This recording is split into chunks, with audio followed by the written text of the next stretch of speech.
Hello, everyone. Welcome to this technical talk by Greg Livingstone, managed and prepared by STLE Toronto sections. I'm going to go through the bio of Greg Livingstone, and then after that, I pass the podium to him to go through his presentation.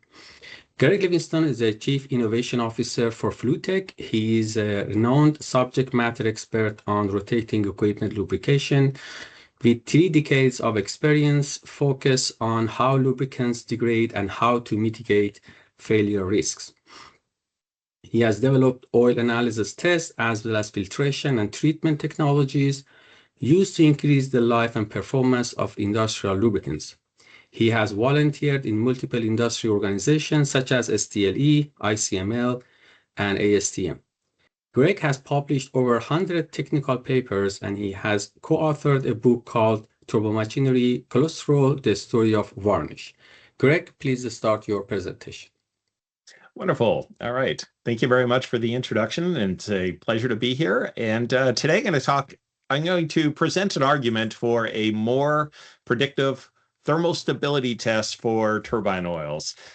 So let's see if we so I will summarize kind of how OEM specifications are developed, why they're in need of updating, and I'll introduce what we refer to as the turbine oil performance prediction test, the top test.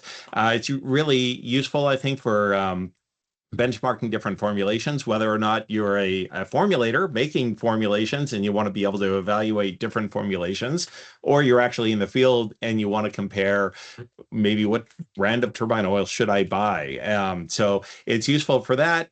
It's also helpful to develop specific condition monitoring guidelines that are formulation specific. So I'll give an example on that. And it's also useful in predicting performance of various in-service treatments.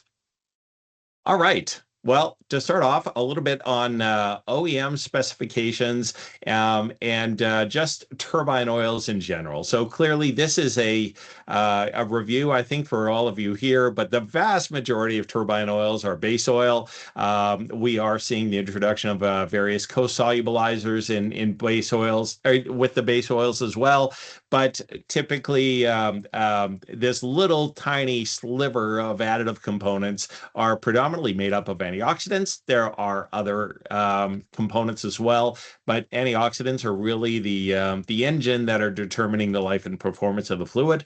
And of course, when this little sliver goes from 100% down to 25%, when this little sliver is consumed of antioxidants, that's when most people define the end of the life of the oil.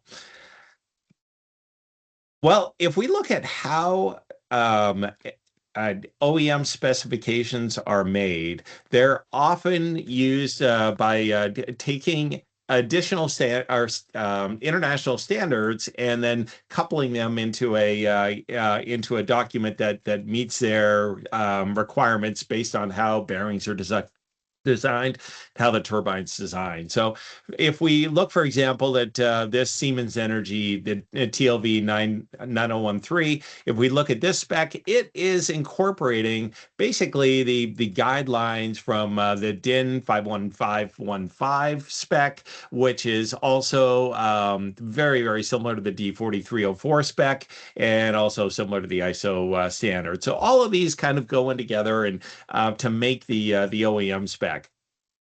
And we end up with a wide range of different parameters.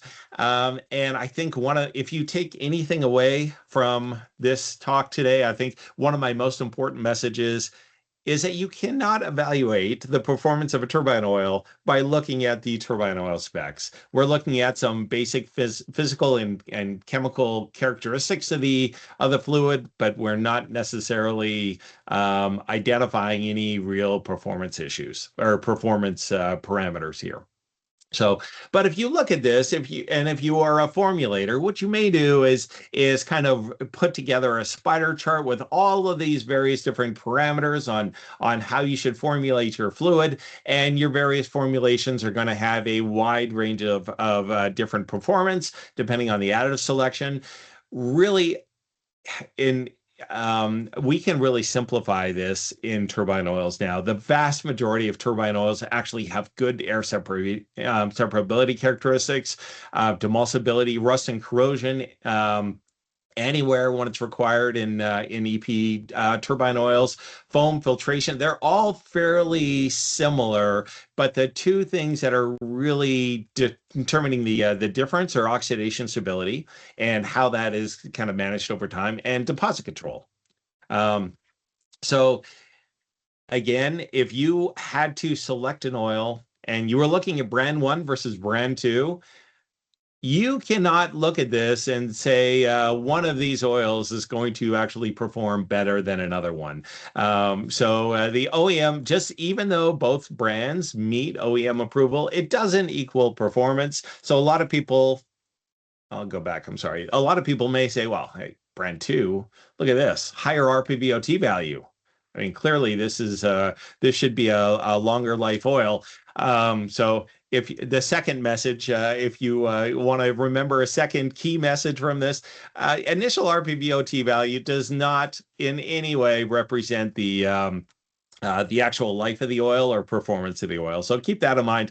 There is nothing really here on the spec sheet or on kind of the basic specs of oils that are going to be able to predict performance. So what are most specs not measuring? I think deposits are a key one, and we are still seeing a ton of varnish issues in rotating equipment, and these are just not adequately measured in most OEM specs. So if we look at this, and just a couple slides here on varnish to give you an idea of how we kind of classify them. So first, we would say sludge is kind of a more lower temperature event. This is typically oxidation products that are mixed with moisture. So you end up with deposits that are wipeable. So if they're wipeable, we would say they're sludge. If they're not wipeable, then we would kind of call that varnish. So, and even in the world of varnish, we separate this by a couple different things. Kind of the traditional varnish are things that precipitate out of the oil. It's often referred to as cold varnish. But again, varnish is something that is not wipeable. So bathtub rings on reservoirs are very common places that you would see these. Typically, varnish is not as much moisture content, and so it's typically higher temperature regimes as well. Another type of varnish that kind of has this nickname, hot varnish. These are the deposits that are forming in bearings, in both thrust and journal bearings. So, in other words, in a very fast-moving, highly, and with a lot of rotations, these are deposits that are forming at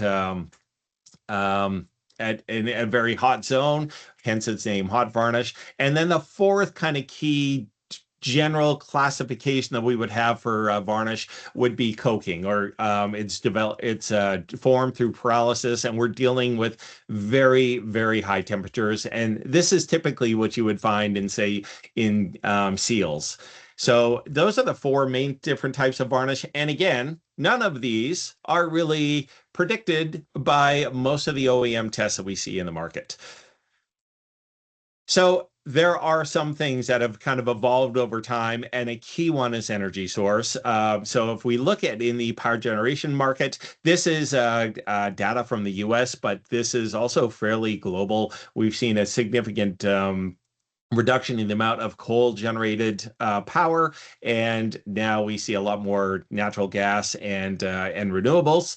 And if we look at natural gas engines, they over the last several decades, we have seen a fairly steady increase in power output and efficiency. But that is very good. If you look at this Siemens Energy gas turbine, greater than 64% combined cycle efficiency. So amazing technologies, but all of this is putting more thermal and oxidative stress on turbine oils. So we have a general rule that we always follow in the lube industry, referred to as the Arrhenius law. So every 10 degrees C increase in temperature doubles the rate of reaction. That was developed in the late 1800s. So we've understood kind of this impact of the speed of reaction and temperature for a long time. I do like Kansari and Boozer's iteration of the Arrhenius rule, that they developed this probably 20 years ago, but I think it's still a little bit more relevant for oils. But if we look at this case, say in an older generation gas turbine, it could be operating at say 60 degrees, or a smaller industrial gas turbine at 70 degrees. We would expect 2.5 times more stress on that fluid, 2.5 times more shorter life, and much shorter time before problems start to show up. All right, so I just want to take a little step back in history here for a moment and talk kind of where we have come from an oxidative stress perspective. So 100 years ago, my colleague actually has this textbook, and it's a German textbook that was published in 1930, and then also kindly translated several of these passages. But 100 years ago, we were saying it should be possible to compare differences in the aging tendencies to different oil types under the same operating condition. So that was Botter who actually who gave that quote, and actually published the first Botter oxidation test almost 100 years ago. So this is kind of a cool test, because I think it is the first oil test that is really looking at kind of a standardized method for evaluating oxidation stability of oils. So again, it was so I think it's a nice milestone in kind of our testing history. We are beating this oil up at 95 degrees for 2 days, and this actually did differentiate various formulations back in the day. On some oils that would degrade much quicker than others. I would say it's a little less relevant today, because if an oil can't last at 95 degrees for 2 days, it's probably not a very solid formulation. And but if we do look at the last century of tests, so we have the Botter test, 1928. The TOS test is still, turbine oil oxidation stability test, is still a common test that we see pretty much across the board in every OEM. This was developed in 1947, or published in ASTM in 1947. This is essentially stressing the oil in the presence of water at 95 degrees. And how many hours does it take until your acid number hits 2? First of all, if your acid number hits 2 today, you're in a world of trouble. So I don't think there is, and you're also not dealing with a large concentration of water in most, even in steam turbine applications now. So this test, I would say, is not so relevant. Sometimes you'll see, most turbine oils now can go for 10,000 hours and before failing this test, before the acid number hits 2. And it still doesn't give you an idea of how much sludge is produced. So you still could have a tremendous amount of sludge. The most common condition monitoring test we have in the industry was developed and published in ASTM in 1964. So this test has been around for a long time.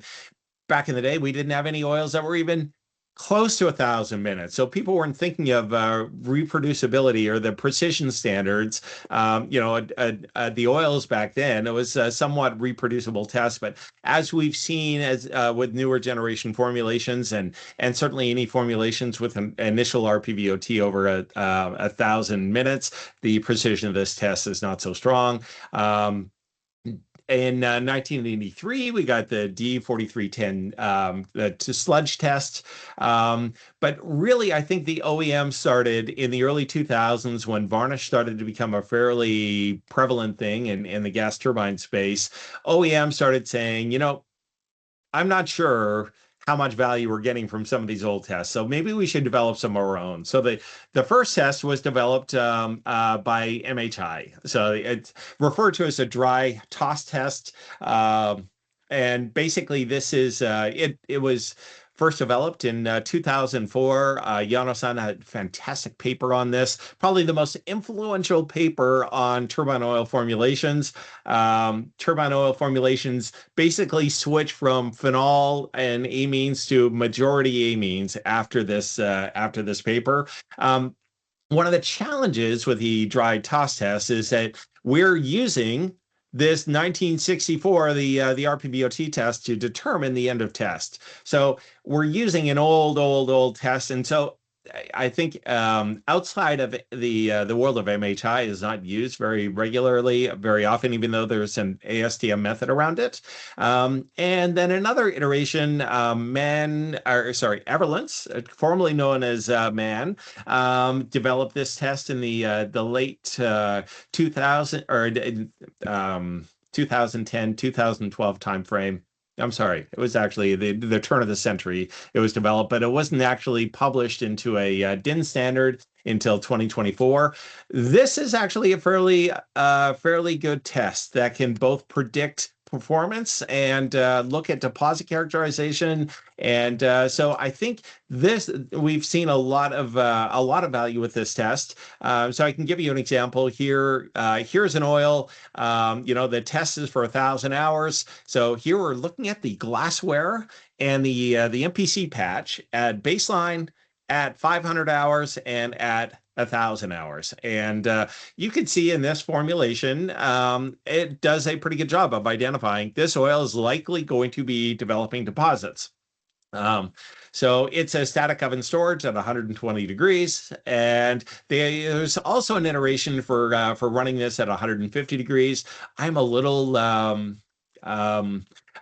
we see at 150 degrees, or basically anything above 120 degrees, we see new degradation pathways opening up. And so we see maybe not the same correlation with results and oils that perform, say, well at 150 or even 180 degrees, and actually how they perform in the field. So, but 120 degrees, I think, is a very, very good temperature for kind of measuring how an oil is going to do, and still having some relevance to actual field performance.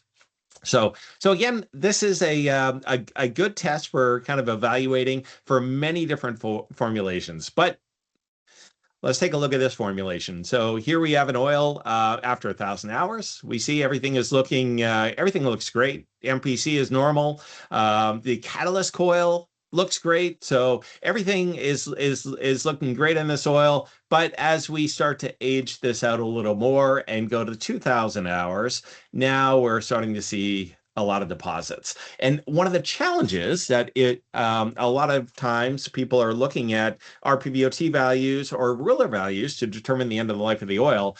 In this case, at 1,000 hours, we're at 77% RPBOT. Everything again is looking good, but at 65% at 1,500 hours in this test, high MPC, lots of deposits on the glassware, and even at the end of the test, when we have a fairly severe amount of deposits, there's still 58% remaining RPBOT. So we're a long ways from the condemning limit. So I think that is one of the challenges, I think, with the test, the LTAT test, is that it's just not run for long enough. So we developed a turbine oil performance prediction test.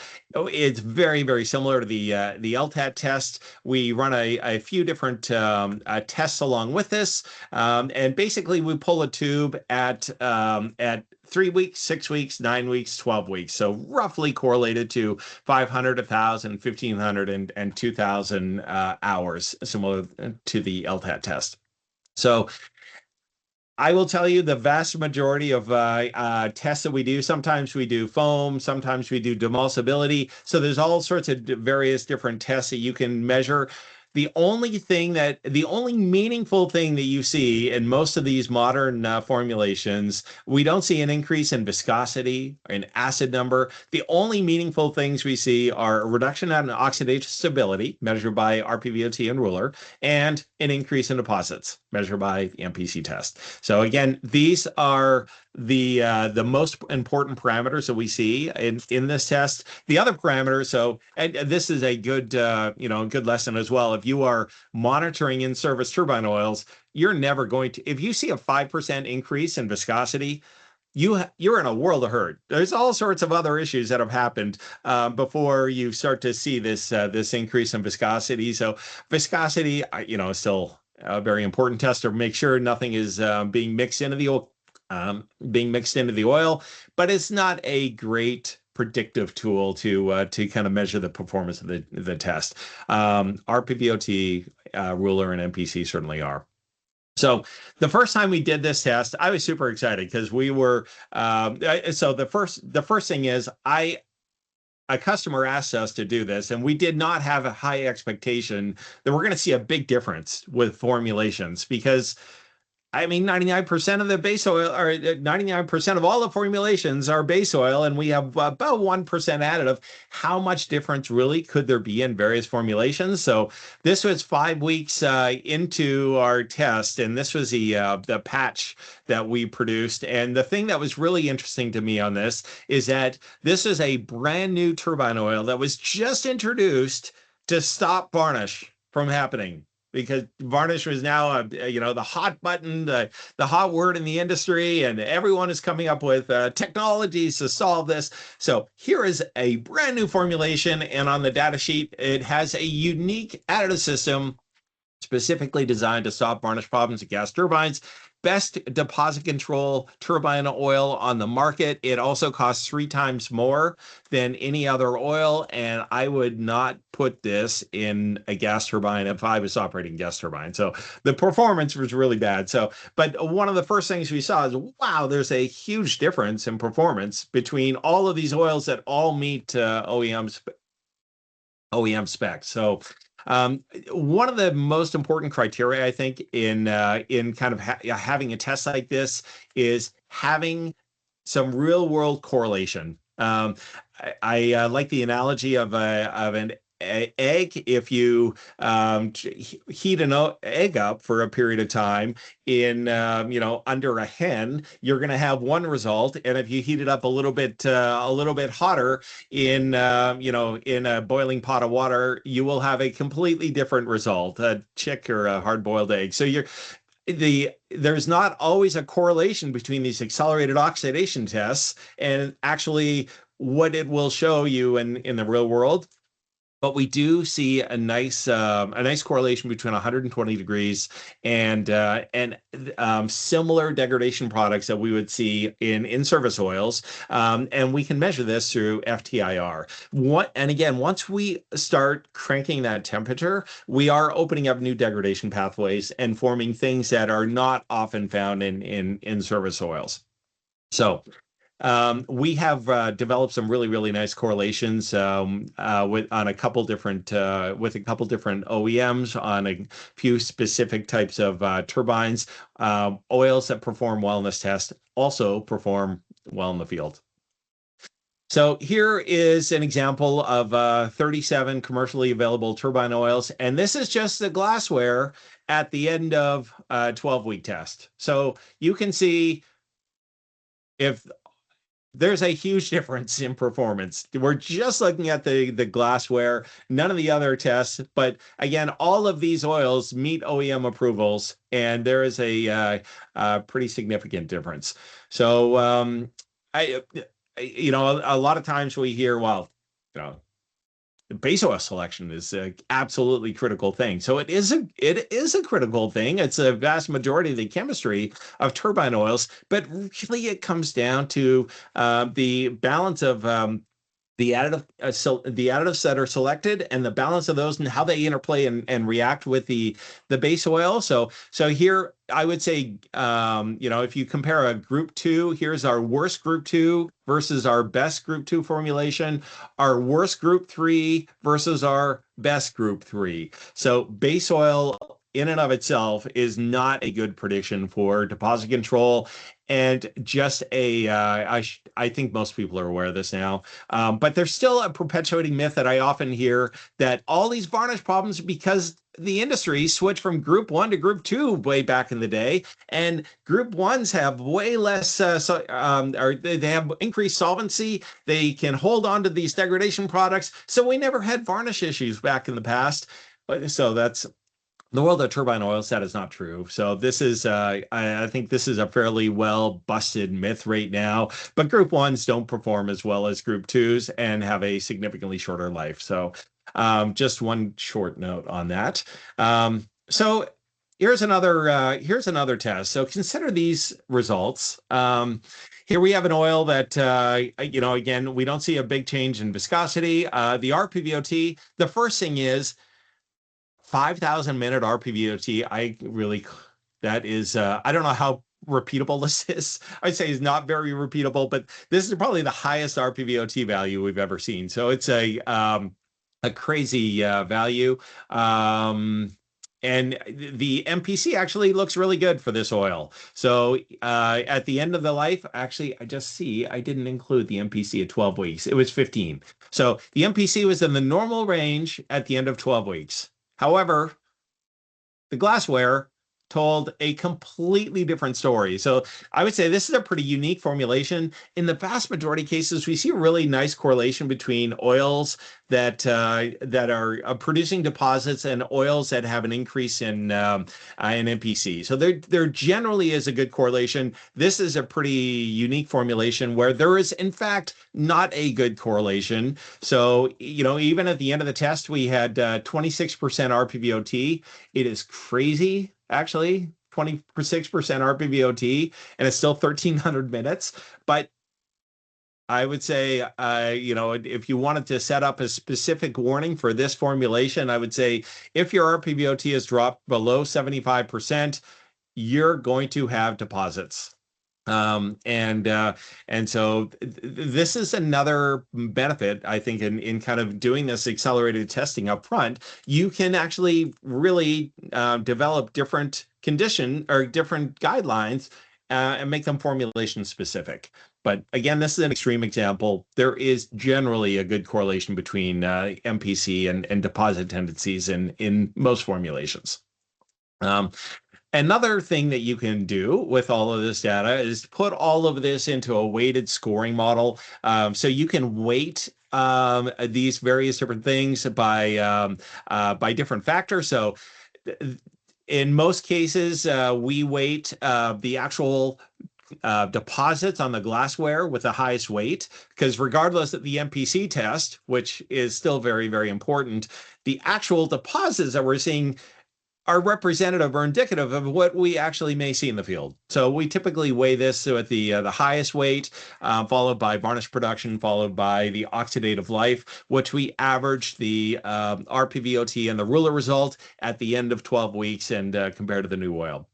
So if you kind of compare this with 30 commercially available oils, you can develop some pretty interesting benchmarking. And so you can kind of have overall benchmarking and look at the both the varnish deposition, or in other words, the amount of stuff that's on the glassware, the actual the MPC test, the estimated life of the oil, and you can kind of multiply all these factors together and have a benchmarking for various different formulations, either formulations that you're generating yourself or formulations that that actually maybe you're comparing to purchase. So one interesting thing on this, occasionally you'll see an oil that's all green. It's actually more common to see an oil that has red and oranges and a little bit of green. So it is actually really hard. This oil here lasts a really, really long time, but just generates a lot of varnish. So it's hard to actually make a formulation that both is long life and low varnish, or at least it's very rare that we see in the industry. Um, so another thing that we use this test for is to evaluate various different in-service oil treatments and how we can whether or not treatment should be considered short-term or long-term. So here is a case for this is a new oil. The new oil after 12 weeks, you can see a fair bit of degradation over 12 weeks. Now, what happens if we add a solubility enhancer to this? So again, the solubility enhancer is added at new oil and then stress for 12 weeks. That looks really good. So this case, it's a solubility enhancer called Decon. It looks really good after 12 weeks. It prevented deposits from forming. And also, if you look at another solubility enhancer in under the same test conditions, it actually produced more varnish than an untreated sample. So I'm not necessarily saying that for a short term, if a week or two prior to an outage, this actually could be a very effective cleaner. But some of these treatments, I would never put this in for a long-term treatment into a reservoir. Whereas this technology, I would feel very comfortable having this in a system long-term. So it kind of helps evaluate how long some of these various treatments can be. And so we've tested this with various different formulations with the solubility enhancer. And in most cases, actually, this is a little bit of a unique case because we see low deposits, but in most cases, you don't actually see kind of any change in RPVOT value. I don't really trust these figures so much because they're so high, but in most cases, here we see the amines. The amines are fairly similar to untreated versus treated. The only difference is, so it's not accelerating the rate of degradation. It's not extending the life of the oil. It's just allowing the oil to fully consume its antioxidants without developing deposits. So a similar case here with a much lower RPVOT oil, a much higher level of deposits here on the catalyst coil. And again, at the end of the test, low MPC value with the fluid that was treated with Decon, and no deposits on the glassware. The catalyst coil looks good. And again, no real meaningful impact on the RPVOT or ruler test. So we have found it very useful for looking at solubility enhancers. Another thing that we've found this useful is if we're actually looking at treating in-service oils with antioxidants, can we predict or can we show how that will actually do over time? So here is an oil that we, sometimes comparing in-service samples to one another makes it challenging because every turbine oil, when it goes in this multi-factor, multi-temperature reactor called a turbine, and they're always under slightly different stress conditions. And so we do like a nice regulated, normalized way of stressing the oil. In this case, this formulation, elevated MPC value, low RPVOT at the end of 12-week test. We then put it back in the bath for 12 weeks to see what would happen. And then we also added an antioxidant to see what would happen at the end and stressed it for another 6 weeks. So at the end of another 6 weeks, RPVOT value was still greater than 75% of new oil. So it certainly looked at, we can certainly look at extending the life of the oil significantly, and also the deposits were a lot lower. So it allows you to really kind of compare how various different treatments do over time. So I think it's really, really valuable if you're looking at treating in-service oils. You need a tool to be able to predict how is this actually going to happen or what's going to happen over time. So to summarize, OEM approval does not mean equal performance. So if you have two different oils that both meet OEM approval, I would say meeting OEM approval is the lowest barrier of entry. In order to play, you have to meet OEM approval. But then I think you need to look at other tests to really understand performance. The current test methods, I think they're somewhat old, and they do have little correlation to actual field performance, and things have changed in the field a lot since the TOS test that was published in the 40s and the RPVOT test that was published in the 60s. So our turbine oil performance prediction test, we have correlated it to field performance. It's a great tool for benchmarking formulations, and it's also a really useful tool to evaluate in various different in-service lubricant treatments. So, and the final note that I'll make on this is that this is very much a research tool for us. So at Fluitec, we're not a commercial oil analysis lab. We have gathered so much intelligence from this, and so it's a very, very powerful learning tool for us. But we're not a commercial oil analysis lab, and there are commercial oil analysis labs that run this test and have the ability to do this. And so I would just encourage, if you have a fleet of turbines, before selecting an oil, across your entire fleet, instead of basing that decision on, who's going to sell the oil at the lowest price to me, I think it's a much better bet to look at the overall lifetime cost of the oil and to gather some initial data and some performance data to help you make a better decision. So I think that is it. Yeah, thank you very much. Okay, thank you very much, Greg. Thanks, everybody. I have 3 questions in the chat. So now I have 4. While I'm going to read them, if there is any question in the room, please raise your hand so I can call your name and you ask the question. The first question by Joseph is, why OEM don't use MAN LTAT for thermal degradation performance? Oil is stressed at 180 C in the test. So the LTAT test, so it is used by MAN or Everlens. So they use this as a performance test. But the 100, they do have an iteration that is also at 180 degrees. So I would say at 120 degrees, there is some correlation between that and actually what happens in the field. 150, becomes less correlation, and at 180, there are some oils that perform well at 180 and perform horribly at 120 and vice versa.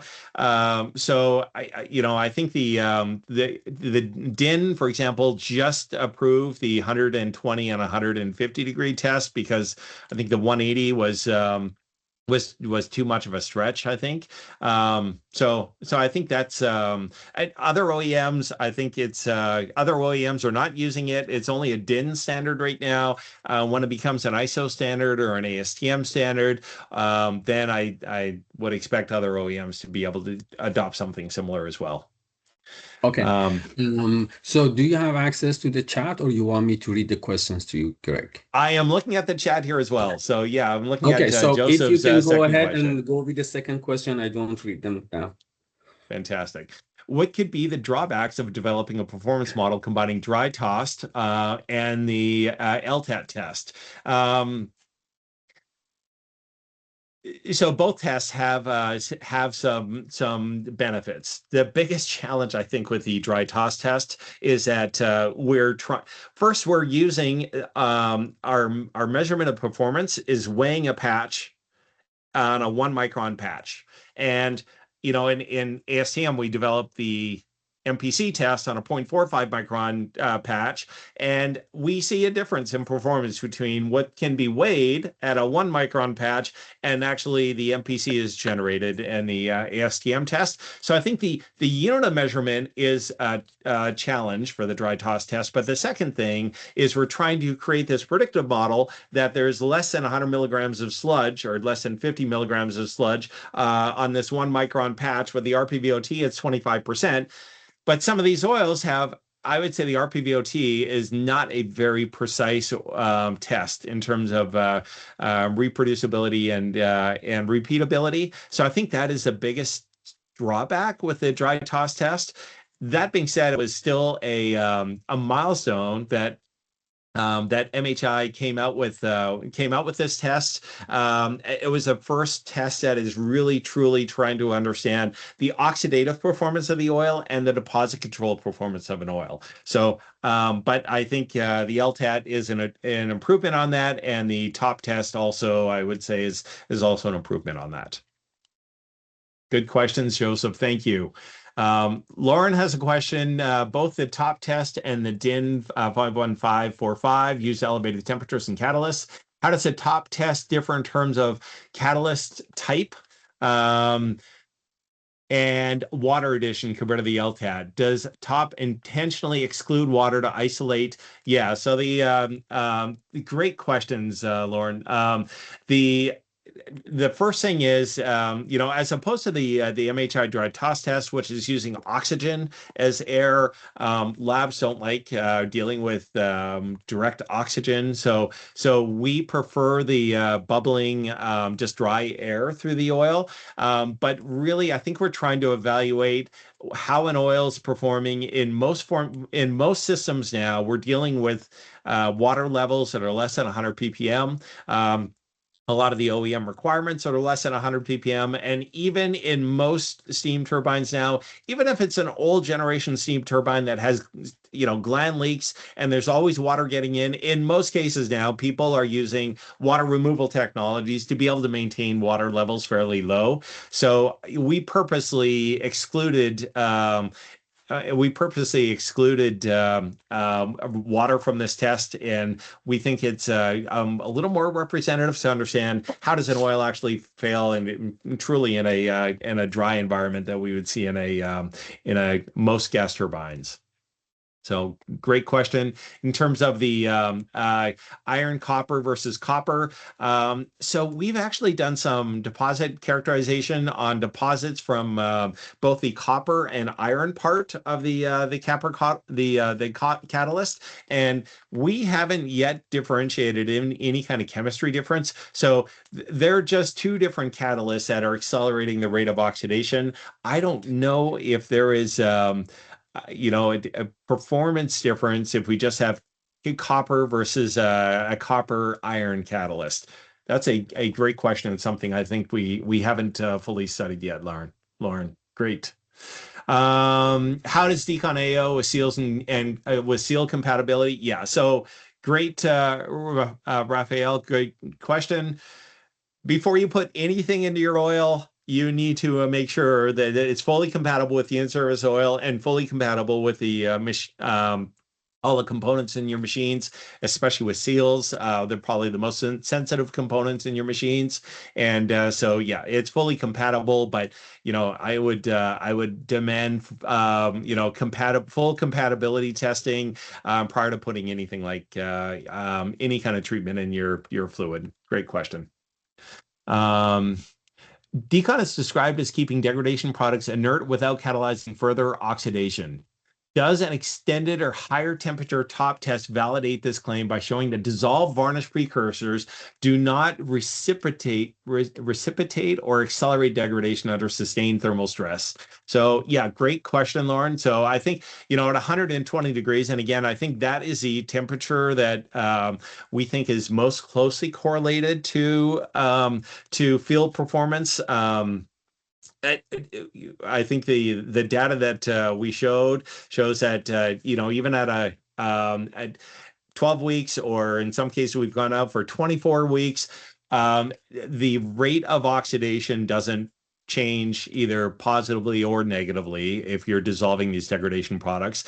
Basically, these degradation products are products that are already free radicals that have already reacted multiple times with different antioxidants, and basically it's no longer a reactionary molecule. The problem with these degradation products are not that it's accelerating oxidation, or at least there is no data that is that's showing that it's accelerating oxidation. The problem is when you reduce the solubility or reduce the temperature, when these things come out of solution, that's when you have problems. So these, I would say, these degradation products are pretty inert when they're actually they're already fully reacted. They're solubilized in the oil, and they're not having any kind of long-term impact on the deposit characterization or catalyzing oxidation. Okay, how do you think top testing compares to EPT oil performance evaluation? Have you correlated top testing to a field performance of an oil for over 10 years? So I am not aware of EPT's oil performance evaluation. So, but I am guessing that is an accelerated aging test that is probably similar to this or the LTAT test. I'm guessing there's probably good correlation, but we've not actually studied that before. So I would say the longest test that we have correlated top field test results to turbines in a system is from 2012. So in 2012, we did a top test and some in-service turbine oil that is still in service today, and have correlated in that case with large frame, several large frame 7FAs or large frame gas turbines. And there is a very, very good correlation over the course of 10 years. But that being said, I would say it is so highly dependent on the specific type of turbine. So correlating these results to a say Solar Turbine's Titan 250 versus a GE, an old GE frame 5, which puts very, very little stress on the oil. There's a huge difference in the amount of stress that both applications are putting on the oil. Therefore, totally different correlations from a time point of view on the top test. But we have developed a correlation to a few specific turbine models when we have enough field data and enough performance data. So it's only a handful of models we've developed good direct correlations. Great question. Raj, I think it's very late for you in Singapore. Thank you for joining in your question. So some of the high MPC values I have further tested for DGA and toluene insolubles. I found some correlation with TGA. Is this correct method to evaluate MPC and TGA or toluene insolubles? Some of my RCAs found correlation. Is this correct way? Please advise on the type of correlation I have done for 5 types of samples, but due to lack of time, okay, thank you, Raj. Thermal gravimetric analysis, I think this is something that we've not done a lot of study on to try to kind of correlate between that and MPC. I would say in general, there is correlation between the various different deposit tests. So ultracentrifuge, for example, it's not an ASTM method, but many people run it. It's a great test, but sometimes we do see they are measuring different things. So the MPC test is not directly measuring deposits, and it's not measuring the depth of deposits or the volume of deposits. It's only measuring the color of these deposits. We do know oxidative bodies have higher color tones, but we do see there is a max MPC level for most formulations, and they all have different maxes. So there's some formulations you will only get a maximum MPC of about 30. And other formulations, you'll get a super dark patch. You may have a max MPC of about 70. But in most cases after that, the color bodies are not increasing more in color. The antioxidants are produce a certain hue when they degrade. So there's a certain color on the patch, and it kind of stays that way, even though the deposits may be growing in size. So, I think that's one of the limitations of the MPC test. It's a very good early predictive test, but in really, high deposit applications, say you'd never use the MPC test for heat transfer fluids, for example. They would all be black patches. So in any kind of application where you have a very high amount of deposits that are forming, MPC is not so good for that. But Raj, I think I need to dive into your tests and your data a little more to better understand it. Thank you for staying up late. Ken. Okay. Okay, thank you, sir. Sorry, go ahead. No, thank you so much. So, because the top test sometimes very difficult to do a long time test. So I found a short time test which we are doing regularly for other oil. So I want to correlate. So I done, but toluene insoluble, I notice variables. Some of the variables it is not correlated. But when I'm doing TGA, I found the resin particular temperature. So I found correlation. So it's a short test, but it is slightly correlating with the MPC. And also I correlated with RBOT as well as ruler. So that's why I asked, but I will do further and come back to you. This is not a complete test, Okay. but I will do further and I will ask your expert opinion. That is why before introducing to my customer, I want to be sure from guru like you. Fantastic. Thank you. Thank you, Raj. Great Thank you, sir. comments. Thank you. Thank you, sir. Thank you, sir. Excellent. Ken, are many end users active in standard development and testing? Far fewer than I wish there were. But there we are seeing, and basically end users are when you see a high amount of problems, reliability problems with their systems in the field, then they start to become active and start to become more involved in understanding some of these issues. So we do see, Siemens Energy, I would say, is very proactive at trying to understand this. Everlance, of course, has developed their own test method, very active and very active in the DIN committees. Solar Turbines is really active in this. So I think it's very OEM specific, but it's always super beneficial from a standards perspective if you have OEM involvement. Great question. Thank you. Let's see. Cache MPC test was developed for turbine oil formulation a long time back. With recent innovations, base oil manufacturing and additives used, and specifically when chemicals like decon are added, should not the MPC test be modified to assess the saturation level correctly? Yeah, so no, it should not be. Basically, the MPC test is we started this process in 2006 in ASTM. It took us We didn't actually get this published until 2012, but we did go through many different iterations on the test. I think it's a fairly good, reliable test now.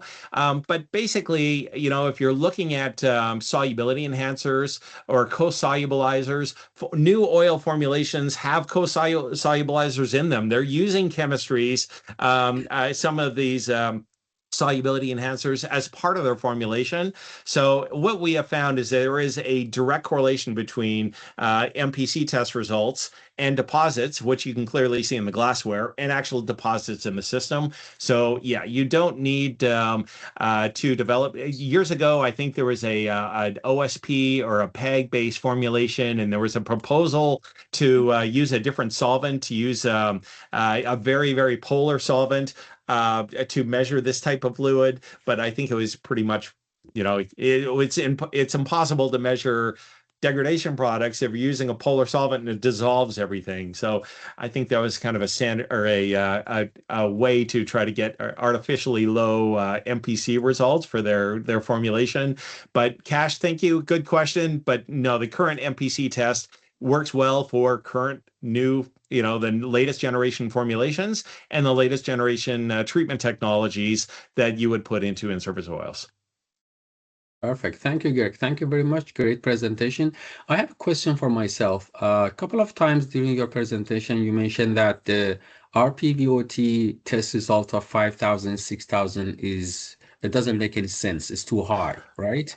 So yes. What's the logical number that you should expect to see as the RPVOT test result? Yes, that is a great question. So typically most formulations are between 1,000 and 2,000 minutes. In most cases, and we're starting to see some formulations now that are 2,000 to 3,000. Once you get above 3,000, 5,000 is like it takes forever in the lab to run this test. It's a crazy high number, and I'm just not convinced it's a very repeatable or very meaningful result. So yeah, but that's a great question. I'm not sure if there's a more precise way of measuring the oxidative stability of an oil for some of these new formulations, but I would say anything over 2,000 or 3,000 is kind of all similar. Okay. Cool. Okay, so if there is any question in the room, please unmute yourself and ask the question. Jeremy, are you going to say some words for the end of the presentation? Sure. Thank you very much, Greg, for presenting today. We have one more technical presentation with the, I guess it's less technical, but with the president of the STLE in April. It'll be at the OPG in Pickering. So look for an invite to that. Thanks everyone for calling in, and have a great rest of your day. Thank you. And Greg, from your side, any last words for the presentation? Oh, it's always a pleasure to talk to the not only STLE, but the Toronto chapter. There's fantastic experts in this chapter, and it's always a pleasure and an honor to speak with you. So thank you again for the invitation, and that was a pleasure. I think Rusbe has a question. He just raised his hand. Rusbe, go ahead. You are mute if you're talking. Hi there, can you hear me? Yes, we can. Yes, thank you, Greg. I just wanted to, if you or any of the STLE can provide the information with regards to us sending sample for top testing, where and like the details and how we can do that, that'd be great. Yeah, sure. Feel free to reach out to me directly. We can perform this testing. Commercial oil analysis labs can perform this testing. So I will point you in the right direction, or I'll tell you all of the ingredients to buy to be able to do this testing in-house as well if you're set up to do that. So I'm more than happy to share that with you, and please feel free to reach out directly after this. Thank you. Okay, with that, we will conclude this meeting. Thank you again, Greg, for this fantastic presentation, and thanks to everyone for joining us. Thank you. Thanks so much. Yep, thanks, Greg. It was great. Bye-bye. Appreciate it, Ken. Thank you. I got to read it again to figure it all out. Okay, thank you. Bye.